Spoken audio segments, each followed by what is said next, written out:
Hey, this is Indy Hartwell, and you are watching Pinfalls and Pixels, where wrestling meets gaming, hosted by Glocky. Glocky, what a sick name that is. Almost as sick as Indy Hartwell.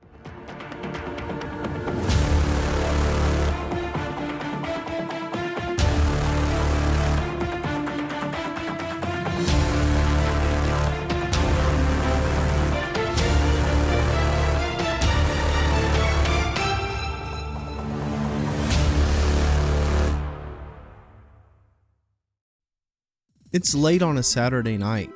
You're flipping through the channels and suddenly you land on something different. The ring is glowing under a green hue, the crowd is hyped, and inside the ropes a fast-paced battle is unfolding. No major storylines, no long-winded promos, just pure wrestling. This was WWE Velocity. For 4 years, WWE Velocity was the hidden gem of wrestling television. While Raw and SmackDown dominated the main stage, Velocity was where future legends cut their teeth, underappreciated stars got to shine, and wrestling, not entertainment, was the focus. But like all great things in wrestling, Velocity didn't last. It rose, it thrived, and then it faded into history. So what happened? In this video, we'll take a look at why WWE created Velocity, how it evolved each year, the unforgettable matches, the wrestlers who passed through its ropes, and why ultimately the show disappeared. This is Pinfalls and Pixels. I'm Glocky, and this is the rise and the fall of WWE Velocity. Velocity debuted on May 25th, 2002 as WWE's newest secondary show, replacing Jacked in Metal. With the WWE brand split now in effect, Raw had Sunday Night Heat, but SmackDown needed its own counterpart. Velocity was meant to fill that role, but what set it apart was its focus on in-ring action over storyline recaps.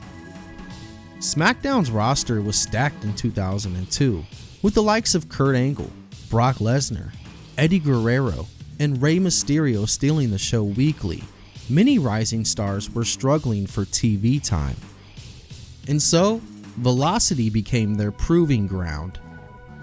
Wrestlers like John Cena, Randy Orton, Daniel Bryan, and many more all made early appearances, giving fans a glimpse of the future. But it wasn't just about new talent. Velocity also became home to the Cruiserweight division. SmackDown had reintroduced the Cruiserweight Championship that year, but on the main show it often got lost in the shuffle.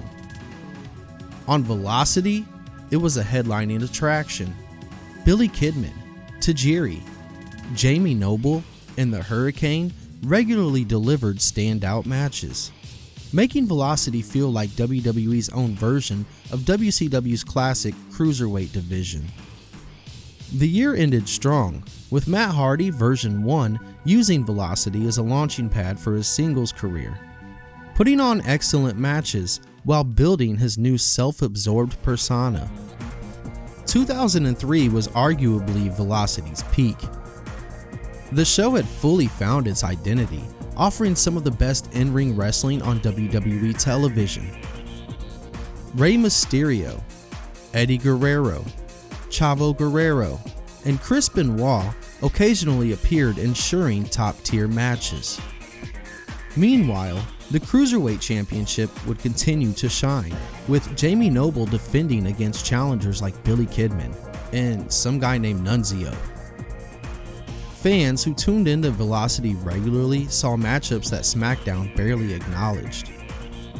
This was also the year where John Cena's heel persona truly began to take shape. Though his battle raps and arrogance were catching fire on SmackDown, he occasionally stopped by Velocity to tune up his skills. A major moment in 2003 was the debut of Orlando Jordan, a fresh new talent who immediately caught attention with his athleticism. His rise through Velocity would eventually lead him to championship gold in WWE. Velocity also gave us early glimpses of a young Paul London, who would soon become a mainstay of the brand. Another overlooked classic was Matt Hardy versus Billy Kidman. A match that mixed Matt's methodical style with Kidman's high-flying ability. Hardy's V1 persona was at its peak, and Velocity became his playground for developing his singles career.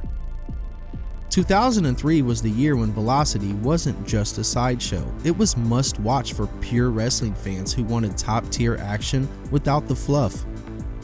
2004 was the year Velocity fully cemented its role as the workhorse show of WWE.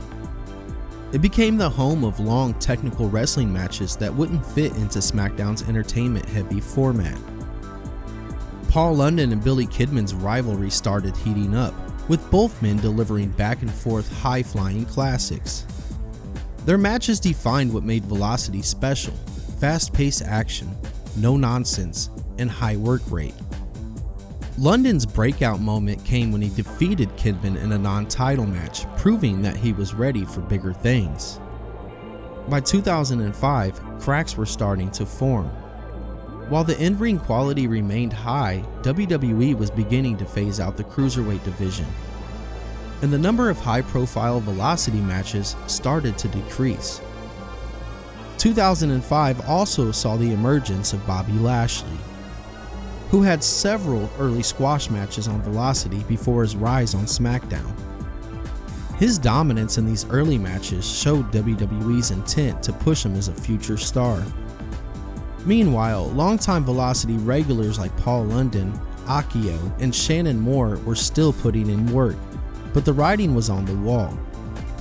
SmackDown was getting more storyline driven, and Velocity's role as a wrestling-focused show was becoming less necessary in WWE's evolving vision. Matt Hardy's return to WWE in mid-2005 also saw him briefly wrestling on Velocity as he reignited his feud with Edge. The Cruiserweight division, once a staple of the show, was fading into obscurity. In early 2006, WWE would move Velocity from television to WWE.com. This would be essentially a death sentence. Shows that moved exclusively online rarely lasted long. While some of the usual suspects like Paul London and Funaki continued to wrestle, WWE had already shifted its focus. The Cruiserweight Championship had lost its prestige, and Velocity had lost its purpose. On June 10, 2006, the final episode of Velocity aired. There was no major farewell, no big announcement, just one last show before WWE would quietly end it for good. The end of Velocity wasn't sudden, it was a slow fade. By 2005, WWE's priorities were shifting, and Velocity became collateral damage in a changing landscape. Several key factors played into the show's decline and ultimate cancellation. First and foremost was the decline of the Cruiserweight division. When Velocity debuted, it was the home of WWE's most exciting high flyers.